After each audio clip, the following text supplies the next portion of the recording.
Hey everyone, it's time for a pretty special episode. Denard is the one who knows the listenership numbers, so I don't actually have any real idea how many of you we're going to reach with this. But if it's literally just one person who listens, who gets something out of it, then I'll have done my job. We'll have done our job. It will have made some difference. Um, Today, we're going to be talking about three shows united by a common theme. Those shows are Attack on Titan, X-Men 97, and Andor.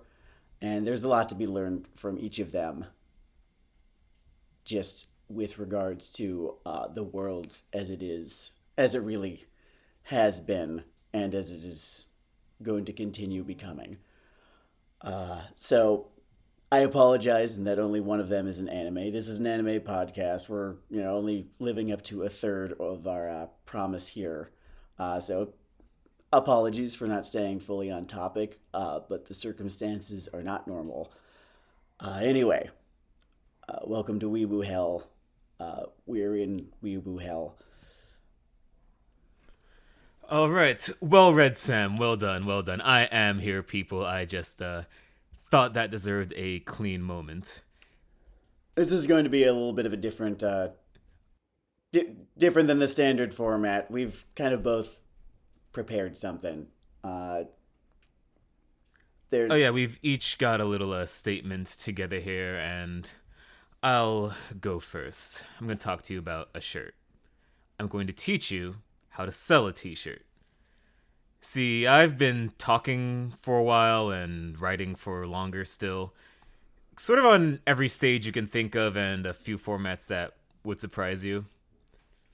And a weakness of mine, I think, is that I don't really reach out. And, you hear there are rudderless young men out there looking for the first rock of strength and certainty they can find. The lost red hats that need outreach in their language. And I think I can be that voice. Choke.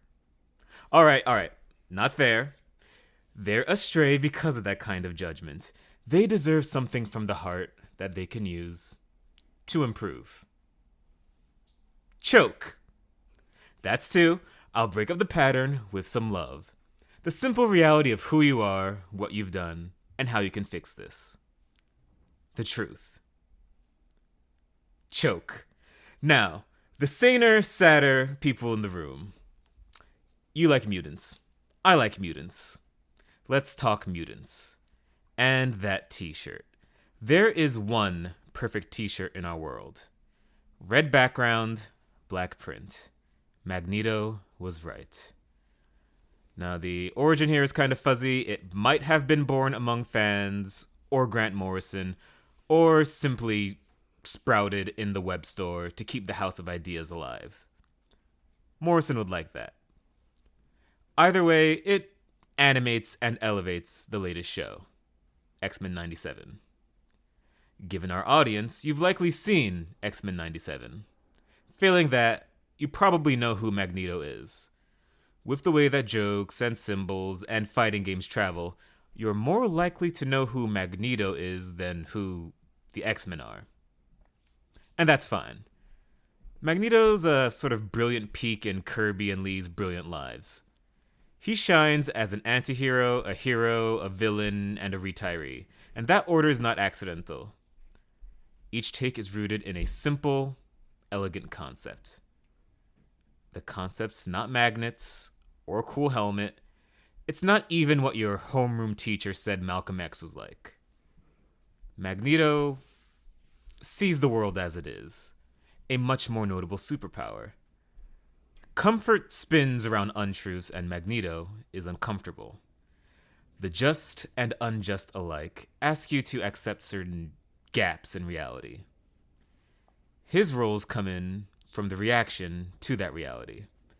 When the script is alive, not one word about Magneto's environment is wrong. Bigots will not grow hearts if you smile back. Neither will bandit kings, and they're more than happy to use the bigots. Looking directly at that isn't easy or simple, but it remains. Done right, every word from Magneto is something you thought. It sticks with you. Decent way to sell a t-shirt. I've had this tag forever, See More Evil. It's my URL, company name, etc. At stand-up shows, the dumber hosts introduced me as See More Evil, like see more butts. Some graffiti guys still do that. And the thing about it is that it's my entire thesis on art. There's a lot of Magneto in that thesis. I think satire can be a few things, but it's worthwhile when it makes people look directly at things. That's why I like how the clown nose fits. It's one of the easiest ways to point directly at hate, empire, insanity, and genocide. All of those are part of your election hangover, including the genocide, whatever the talking heads say. So why have Mags be a villain?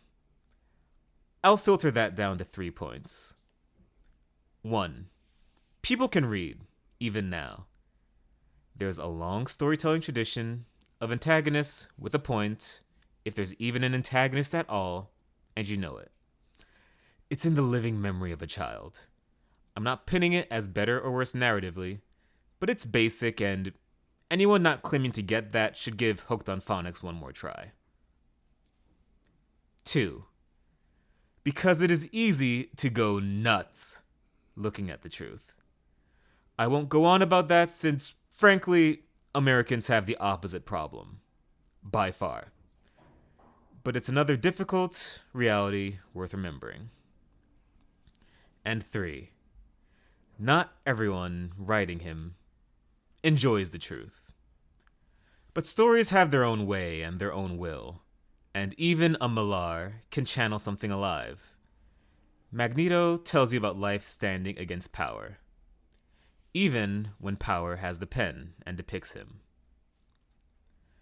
So remember that opening, that first joke, the sob story about young men, the epidemic of dry dick and post-misandrous trauma? That's a fresh distraction from basic imperial rot.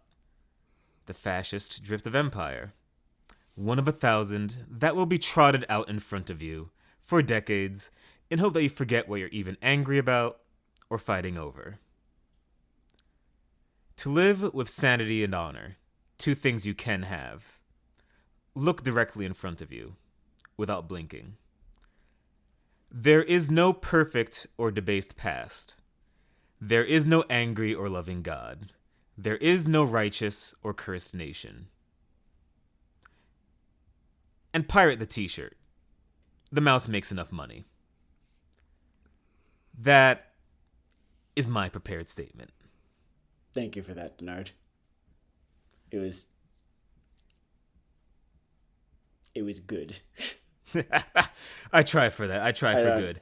I have some spoilers. Sam's is actually better, but I edit these. You're too kind. All right. So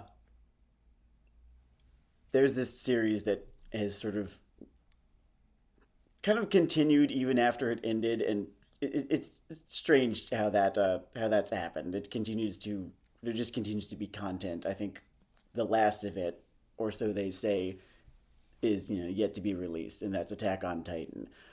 And Attack on Titan's most famous aspect, I think, at least now, is its protagonist, or perhaps antagonist, both really, Eren Yeager.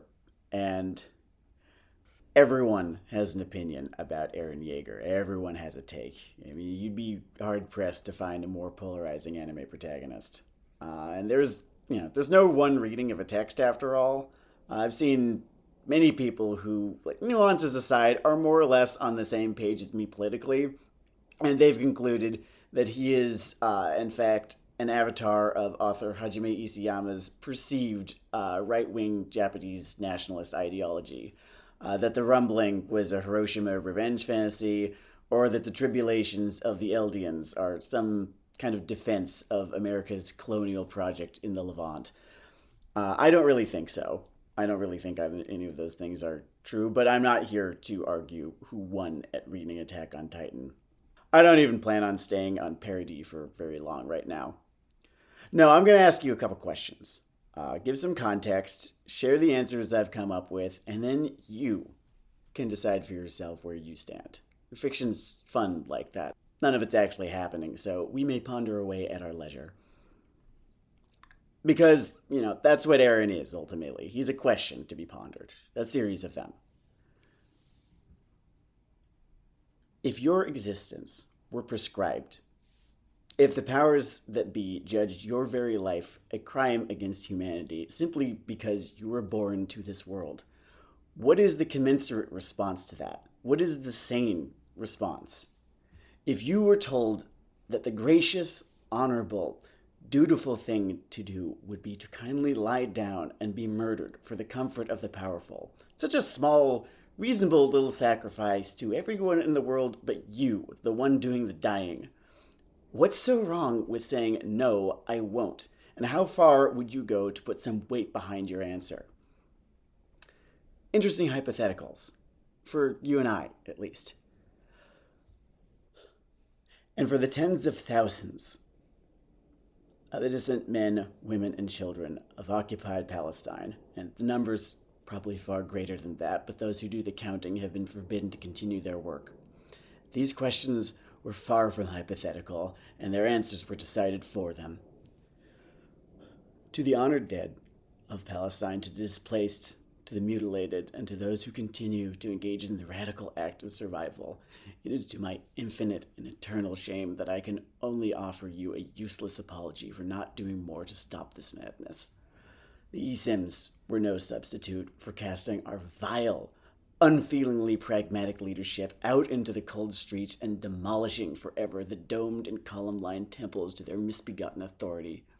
That is what we should have done, and we didn't. And now our complacency has come home to roost. I'm so sorry. I would will an everlasting heaven into existence for you all. Maybe I've been wrong this whole time, and it's already been there waiting for you. You would not see me there, I don't think. By this time next year, my trans, my melanated, my AFAB, my queer, my disabled, my undocumented siblings, brothers, sisters, comrades, friends, very well may have those same questions I mentioned, and their answers forced upon them as well, because they were born to this world. There will be justifications. There already are. Something about toilets, I think. But they'll be more urgent this time. Stupid and uncreative as the banally evil bureaucrats of the coming regime may be, I'm certain they are more than capable of dreaming up their own Reichstag fire or October 7th. I want to believe that you can picture what might then follow. Here are my answers to the question Aaron Yeager put in my head. Laws are human inventions. If your mere existence is made illegal, then the existence of the powers who made it so should be rendered null and void. That is the appropriate, commensurate response, the sane response. The crime is theirs, and I promise you, you will not face this fight alone.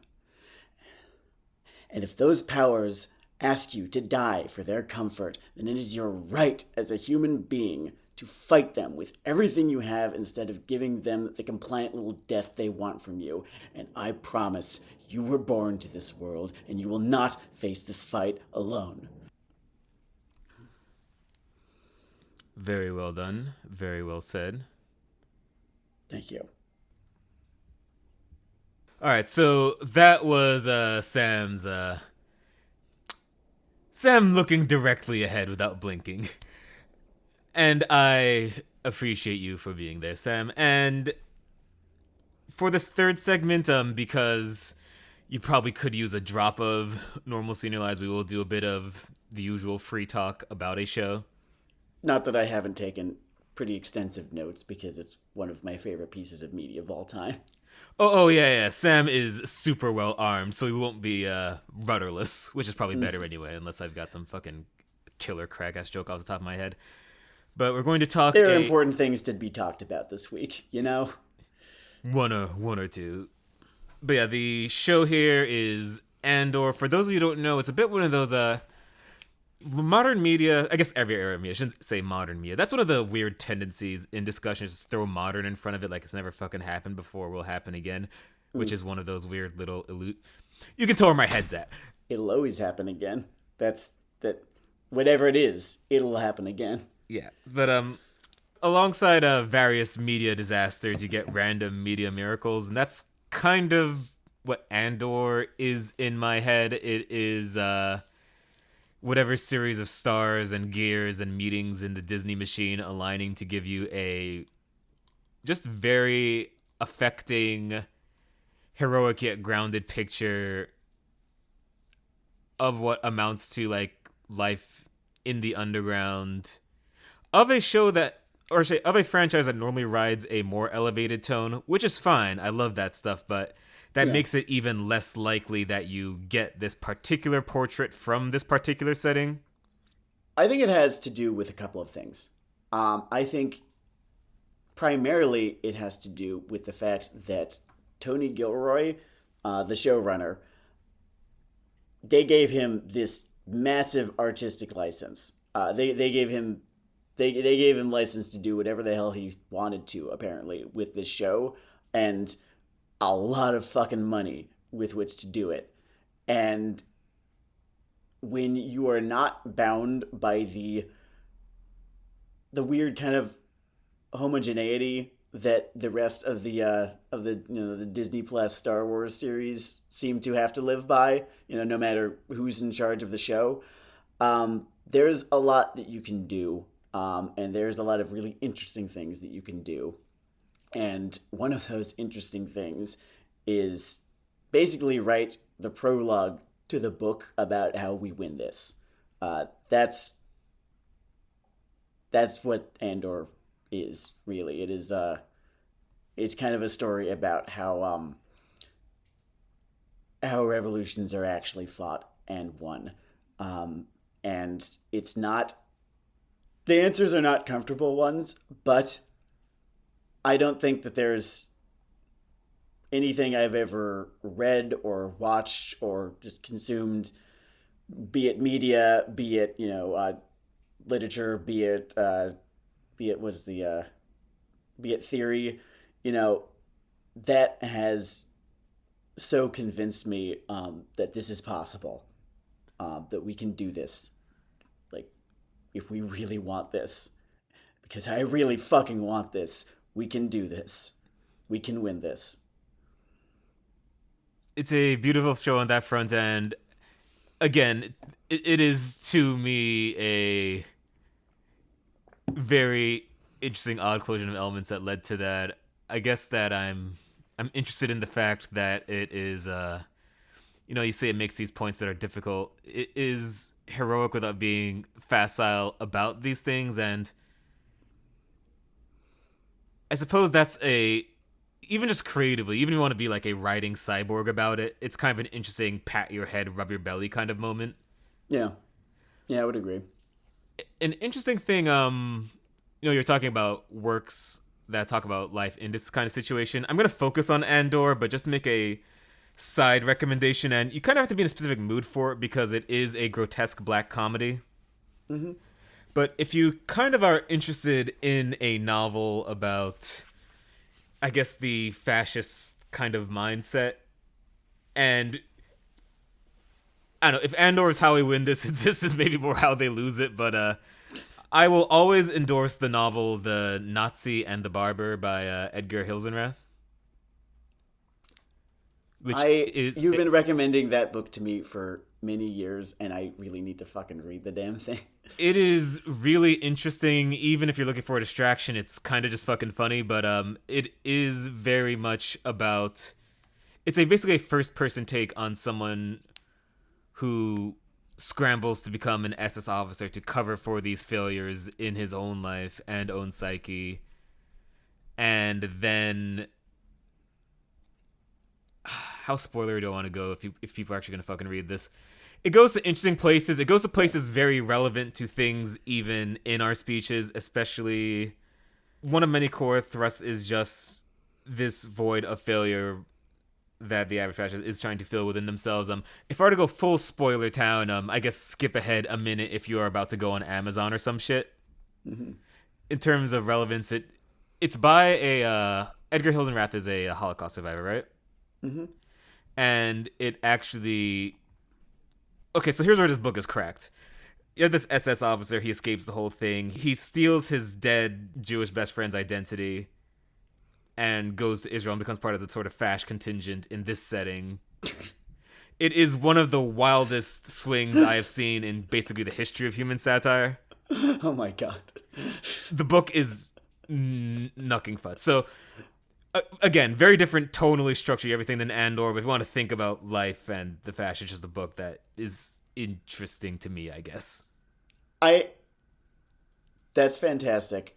I actually have a book recommendation of my own as long as we're doing them. It's sort of my one of my favorite pieces of writing on the topic. This is nonfiction.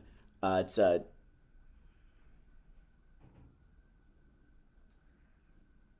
long pause for some reason. Lord. The book is Eichmann in Jerusalem. It's a quick little read by Hannah Arendt about the boring shithead who essentially served as a project manager for the Holocaust. In another life, he would have been like a tax auditor or something. Oh And shit! This thing, yeah. yeah, I gotta co-sign this one. That is yeah, it's fucking fascinating. It's where the term the banality of evil comes from, and it's sort of like the other side of the fascism coin. The sort of like there's the excited fascists, right, who are taken in by who are either like looking for like some fucking way to cover up for their own insecurity and their own inadequacy, and thus are taken in by fascist mythology. And then there's the other side of the coin, which is just these guys who are like careerists, and they're boring assholes, and they don't really care that the spreadsheets that they are tracking and managing and filling out are people that are being murdered by the state, and they're just these guys. They wear ties. They, you would pass them on the street and they just look like any other asshole. yeah. It's that's a very solid one he's giving you. In fact, if you're of a saner disposition than most, you might get more out of Eichmann in Jerusalem than my pick. But Read them both. yeah. Take a weekend. Take a weekend. You gotta. Read them both because there's black shirts and then there's fucking Adolf Eichmanns, and fascism needs them both. Or brown shirts. I don't know. Isn't that fucking true? So I probably should return to Andor at some Andor, point, yeah. which again, sort of a unique flash in the pan. That you had an interesting point actually about the homogeneity of a lot of their process. I get like it's very strange to put together this many shows with these varied staffs and settings and timeline periods and what have you, and ride that one tonal tile that I guess I feel is safe. Yeah, I think it's Dave Filoni. I think it's Dave Filoni kind of put a mandate in place that they all need to sort of look, feel, and be about just certain.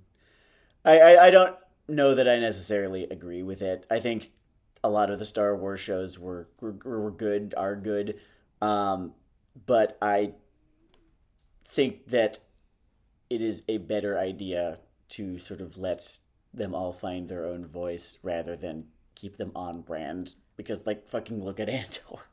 I am with you even beyond Andor's existence in that I don't know, it's almost this Peter Principle thing where Filoni is this good story machinist. Yeah, And but he's a machinist. yeah, and sticking that specific creative method onto other people will kind of give you this assembly line feel. Like it's great to do in your project that you're running, Yeah. but as a policy, again, Peter Principle, like as a management thing, it's just kind of I don't know. Yeah. Yeah, it's it's what kept the Acolyte for me from being capital G great. I think it was lowercase g great, just for the record. It is why Ahsoka was satisfying, but still felt a little bit like it was going through the motions. It is. I didn't watch the Book of Boba Fett all the way through. I didn't really feel like The doing that. directing wasn't quite there for that one. Yeah, no. uh, so I Obi-Wan also felt a little bit like, okay, we are telling Star Wars story. Yeah, it's got that thing. It's ironic that Star Wars didn't have as much of this problem before. I guess it's because everyone had their fucking Star Wars story in the back of their head, which is what you kind of want to tap when you make this much shit, in my opinion. Yeah, you want to like it's there. It is this miraculously huge, diverse universe where you could tell like any number of stories about any number of things, and I don't know. They just kind of kept telling twist on the same story. I But I guess the dumb What's line the clickbaity title? Like Star Wars has a Jedi problem. I guess my rival line to that is that they right now it all feels like Dave Filoni covers. Yeah, it's the he put this festival together, and like or he played Lorne Michaels to this lineup. Yeah. It's like a I don't know. If you go to certain thrash metal festivals, you can hear six versions of old Metallica. That sounds well like not necessarily terrible, but not exceptionally exciting. Which is yeah. There you go. You want your yelling to be exciting. Yeah. Andor, thankfully, is extremely exciting. Just in terms of, but both just like on a like episode to episode, scene to scene level, and exciting in just what it has to say. And Oh yeah. Aside from all the social blather that we're going to go about at length, it is just shot for shot, line for line, like good TV happening. perfect. It's fucking perfect. Yeah, it's like just such incredible fucking suspense. What would you call it? Like a spy drama. Yes, It's a couple I think different spy things. drama is the right title. Like you wouldn't really say a thriller because it's played a little bit more. I don't know. There's that sort of filter on reality and like a good action adventure kind of thing, and it does Yeah, lean on that. Yeah. and it blends genres. You've got each arc is just a little bit of a different kind of each arc, and there's like kind of three and a half arcs, I guess you could call it, that make up the first season of the show. Each of them is kind of its own sort of mini genre as well. But the on the whole, right, backing up, looking at the series in its entirety, there are three big ideas behind it that I've identified. Could be more. I mean, I'm sure there's more. Maybe they are smaller ideas. Maybe there are other big ideas that I just completely missed. But here are the three that I have identified. First, you will notice in Andor that there are no Jedi ever show up. That is not just because they wanted you to see what the sort of life was like outside the milieu of the Jedi, which that's an interesting enough what would you call it, mission. That's an interesting enough idea Lens, already. premise, creative Premise, prompt. yeah. But there is another reason that they did that, which is because in real life, in this world that we are living in right now, today, there is no such thing as a Jedi or a superhero or anyone who's going to come down and save us from this. We have to do it ourselves. And you can't do it all by yourself, you, an individual, but you don't have to because you are not alone. Because the way that we do this is as communities, as 1,000 communities and as one community. That is how fascism is fought that is how it is defeated.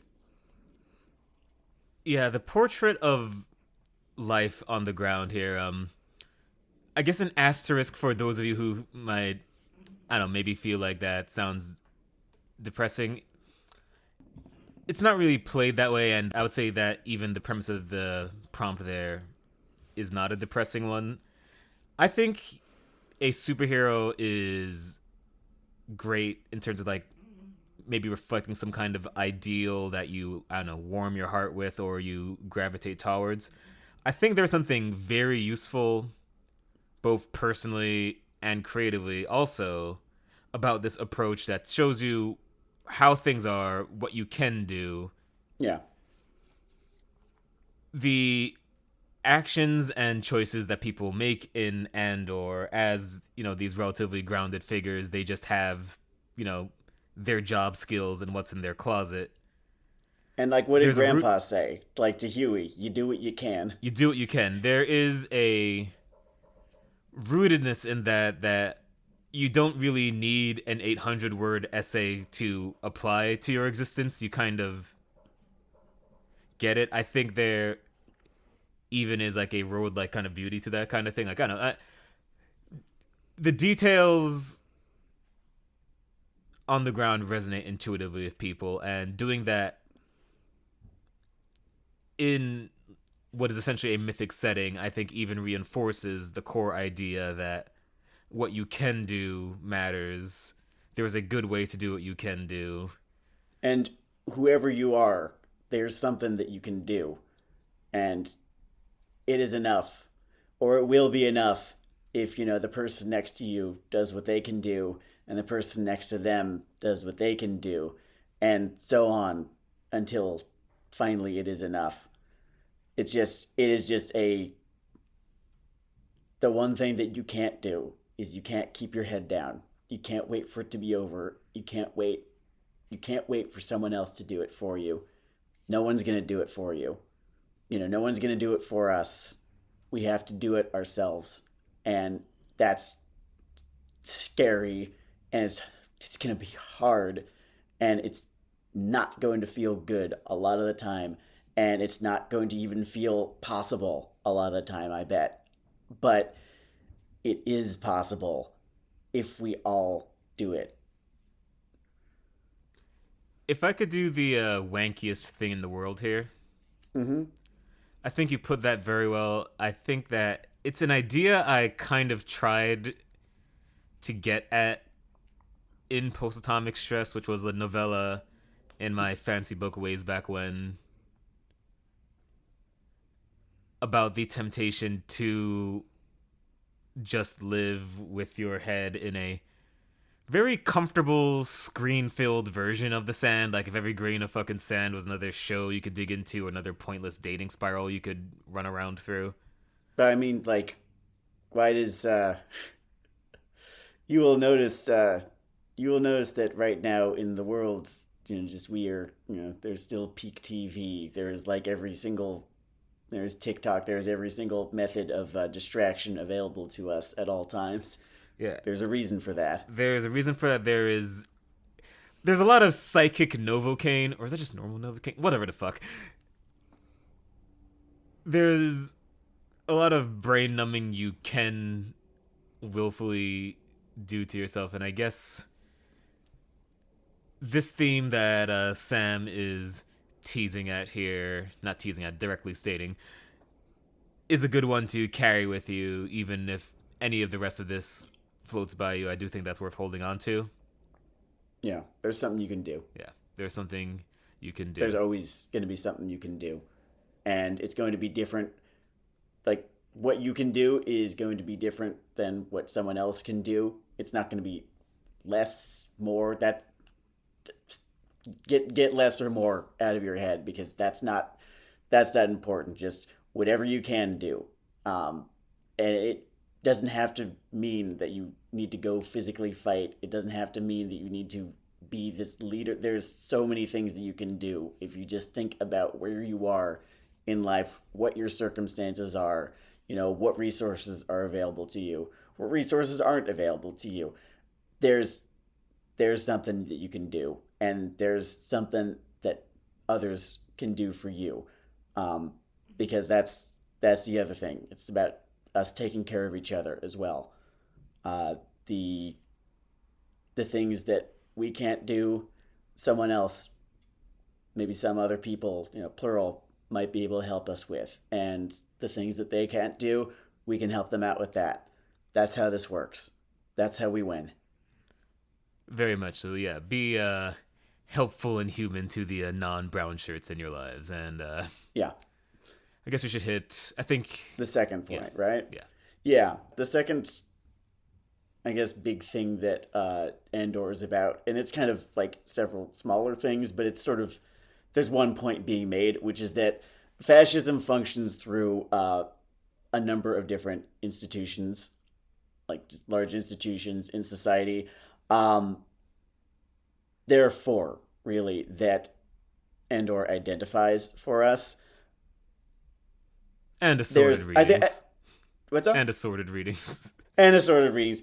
And there's a couple others. There's like a couple other institutions that they don't touch on so much, like media, the church, religion. Wait, I just said that. Media, the church, sort of the weird mythology.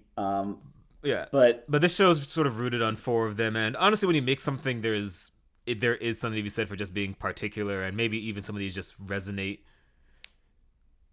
with you yeah, more, or the creator more. I should want to say you, the royal you. the royal you, and yeah, and those four institutions are capitalism, colonialism, bureaucracy, and the carceral state, or the prison industrial complex, if you prefer. That's a Those unranked list. I don't really think the business of what is more or less important. I would say that it's missing the point until we live on clouds and strum harps in paradise, if you know what I mean. Yeah. What's important is that these are four big parts of what happens in the post-democratic hangover. And how it sustains itself, like the engines through which they sustain themselves, and showing my hand here just a little bit. Oh man, we are 3 years deep. I've listened to the archive, dude. We are 3 years past showing our. I know, yeah, it's just like a certain doctor once said that if you destroy the parts, what you get is a broken machine. And that's the thing. Institutions are not even half as monolithic and unassailable and unbreakable as we imagine them to be. There's capitalism, colonialism, the bureaucracy, the prison industrial complex. These are machines that we can break. It's going to be different doing each one of them, and I don't presume to know everything myself. I know a thing or two, but all of these things can break, and a vehicle without its engine cannot continue to run. And if it's any consolation, if you watch some of these things on their own, they have a tendency to spiral the lines in random directions. This is true as well. So don't feel that you are peeing into the ocean, so to speak. No, of course not. No, it's only if you. I would say it'll feel more like you're peeing into the ocean if you do not find, like someone next to you and someone on the other side of you, and but I just have to go back to it. We have to do this together. There's no lone wolves, no heroes, no Jedi, just us. I will, in fact, I'm going to make this stupid and gross as is my want. But if you want to know how fucking broken the whole educational system is, that's my slot, and I'm the one carrying around the fancy pieces of paper. But think of, just look at the person next to you and don't think of peeing in the ocean. Both of you look at the same hermit crab. And you two say, together, we can drown this crab in piss.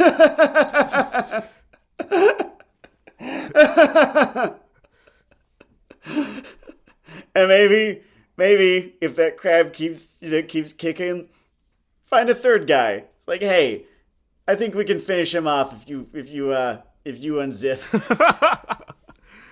But yeah, big things have small parts, small branches, small tendrils in your lives, in your community. The point is, maybe the world's monolithic, but your neighborhood never is. No. The third idea that Andor presents, and it's I think really the Actually, wait, do you central mind if one. I wind back a second? Oh yeah, go ahead. Because this is something I kind of wind up brushing against when I talk to people about the fourth initiative, the whole carceral thing. I think that there is a tendency when talking about law enforcement and incarceration, and it's understandable because it's the way things have been for your entire life and the living memory of the fucking nation, to think of the status quo of the way people are put into that machine and spat out as just a normal passive thing to absorb in the background. And there are 1,000 different things that have and haven't been tried. There is no reason, even if you like the state of things, in which case you are also a fucking Martian to me, but another fight. But the normalization of a process is generally arbitrary. It is especially so in the case of the US prison sweepstakes. And I just wanted to underline that because it's sort of maybe, I don't know, a more on my mind kind of thing. Yeah, it's arbitrary because it's I think to them it's like it doesn't matter who exactly it is, it's how many. Yeah, that's a true. It might be point 0.4 feeding into point 0.1. It's that clause in the 13th there. That's Real cozy. But yeah, point 0.3. yeah. Sorry to break the flow chart there. Oh no, you're fine. You're fine. Um, yeah, the third, and I think this is the most central idea to Andor. Really, is the one that's kind of the most difficult to swallow because, all right, so Andor, is a prequel to to a start, to the movie Rogue One. Mm-hmm. And if you have seen Rogue One, then you will know how it ends. And if you have not seen Rogue One, then spoilers. Um, Cassian Andor does not survive the events of Rogue One. None of the protagonists of that movie do. Each one of them is killed, one after the other, and then like the last couple of them, together. And their names are forgotten by history, and they are also just as a group responsible for doing the tiny little thing that made the entire rest of what happens next possible. Like the victory of the Rebel Alliance would not have happened if not for their fight and for their sacrifice, for which they are likely either not remembered at all or only remembered by a few. And that is what Andor is kind of about. It is about all of these people who are going to die. It's about all these people who are going to die to make a better world. Even if they don't get to see it, that's worth dying for because there is no alternative, because there's no other choice than to fight. And it's not going to be an easy thing to do every day because rebellion and revolution is a game that we lose until we win. And to fully commit to it is to accept that many of us, too many of us, will never see the other side of it. That is the sort of cruel and beautiful, sort of truth that that sort of everyone who's serious about wanting a better world kind of needs to come around to, because it's we're not all going to get to see it, and I don't even think I'm going to get to see it. Uh, I hope I do. I hope Morgan does. I hope you do, Denard. I hope I hope all of the people I love do. I don't know how many of them are going to get to see it, but I want them to, and I want someone to, and that's why we do this, because if we don't, then no one is going to, and no, I can't accept that. To put a clever pin in it, or I don't know, fucking spin summary, whatever you want to say. There's a page of history that you are reaching for, you're trying to get to. It is very possible to get to it. You, to whatever scale your environment or involvement is, just have to absorb the idea that it might not turn over in front of you or in your lifetime. And that doesn't mean that whatever you do or work towards or talk about or inch towards is not worthwhile. It's just a bigger game. It's not. It's the opposite of a game of inches, and I think that's why telling the story about a nail in a universe that is otherwise mythic is a clever and vital thing, and all of that. And you Yeah. can make the argument this is barely about Andor, barely about Mandy, or barely about Aaron. And I would say you're really impressively probably missing the point for it. It's a frame. It's a frame. It's wood around Art the is fancy political. painting. I care a bit more about the fancy painting. I think you know who fucking Magneto is. Anyway, You know who Magneto is. This is an anime podcast. You know who Aaron Yeager is.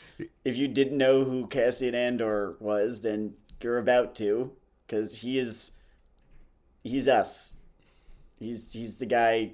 Well, he's we've all been him. He's the guy keeping his head down. He's the guy who just like is waiting for this to be over, or is just like finding the best way through, this existence. And he's like, well, yeah, it sucks, but what can you do? I'm just gonna do I'm just gonna do me over here, and that's that's that's enough. not quite sustainable. Yeah. It's like, and I'm not gonna judge, certainly, because I've been guilty of that. I've been guilty of feeling like that, of doing that, even in the last few years. Uh, it is what the fascists count on is our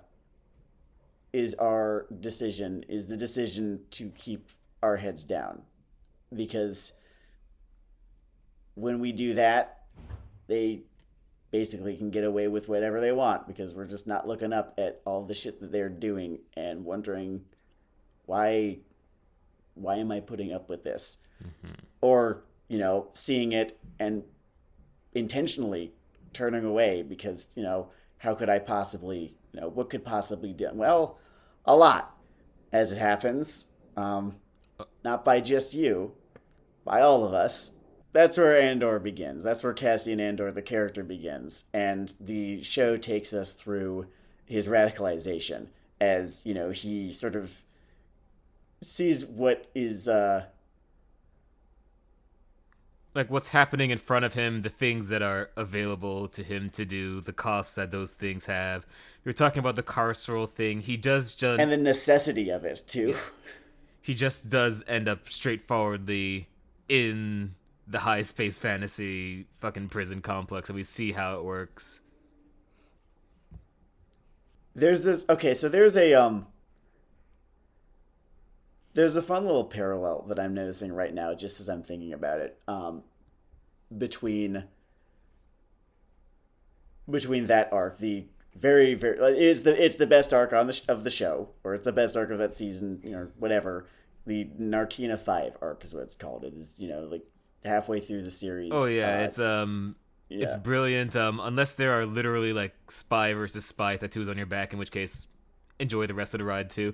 But yeah, that is the peak of the whole thing. Yes, it is unfucking believable. And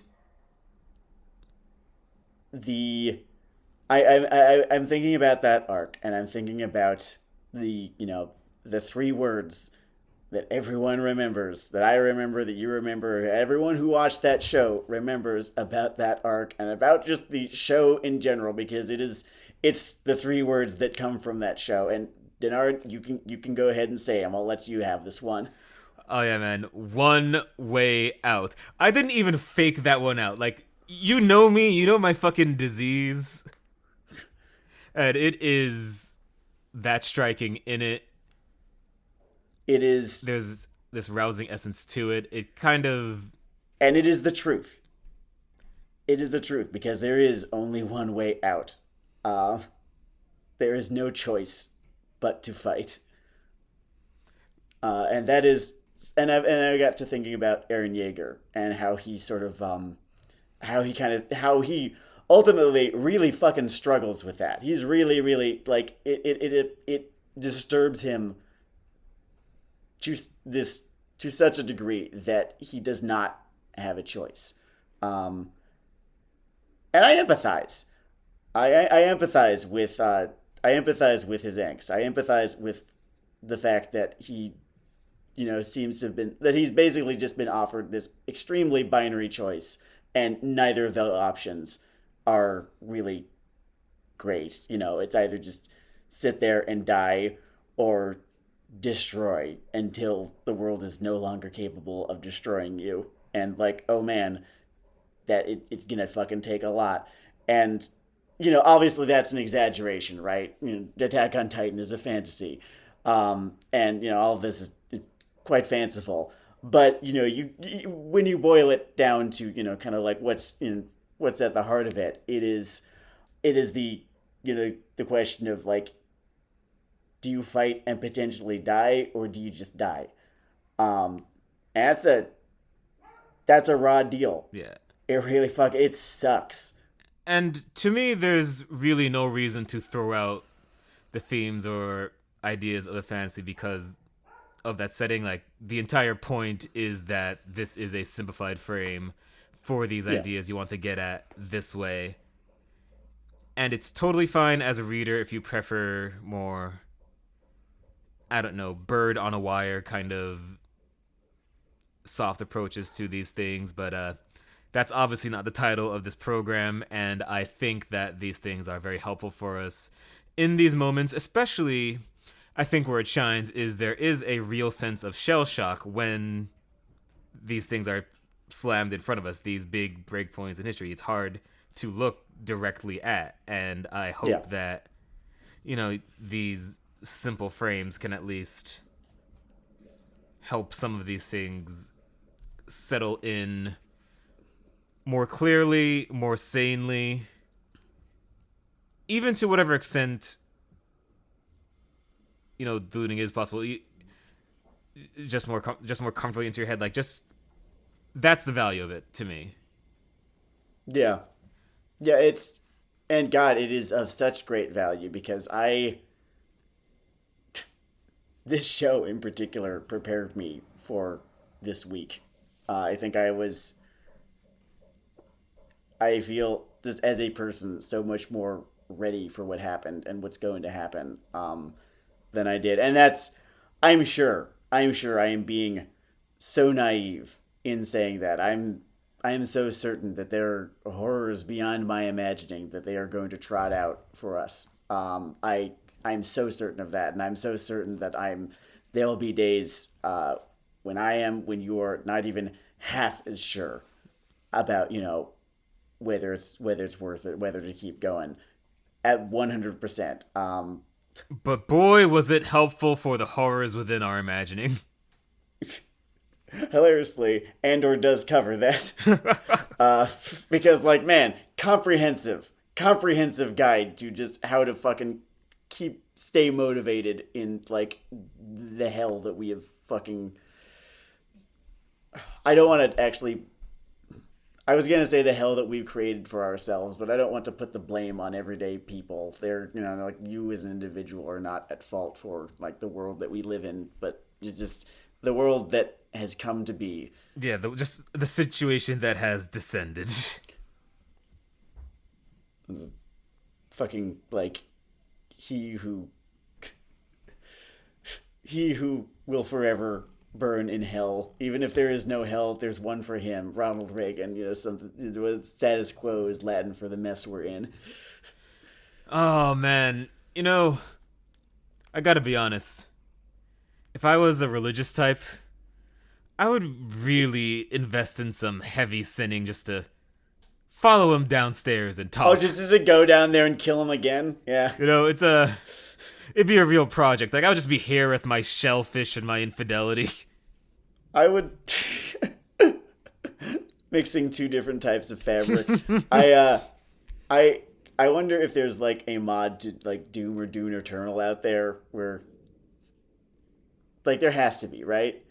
That is a good ass question. I mean, it is a very involved community. There are a lot of people that think like us, so I imagine that shit's out there. At least for Doom. Doom Eternal might be a bit of heavy lift. That's fun though. That is fun. There needs to be a Ronald Reagan mod for Doom. Someone make it happen. I'm not a coding guy.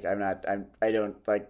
I game development, whatever the hell. That's not my bag. So one of you is gonna have to do it. But like, oh man, it'd be so fucking funny. It really would. I think we're proceeding into a bit of the sugar of life, so I'm gonna cut the episode proper off around here. But I do want you all to know that I believe you can get through this with, if nothing else, your sanity and honor intact. Thank you for listening. I hope some of this was helpful. This is Weeaboo Hell. It's Weeaboo Hell. Oh, that's a rough subtitle now. Fascist. Fucking hell.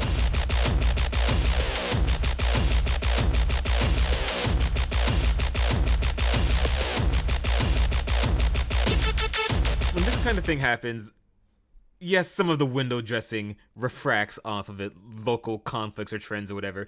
But if you are a fucking walking, talking adult and you primarily blame like dry dick for the situation, then get some fucking olive oil for yourself. Yeah.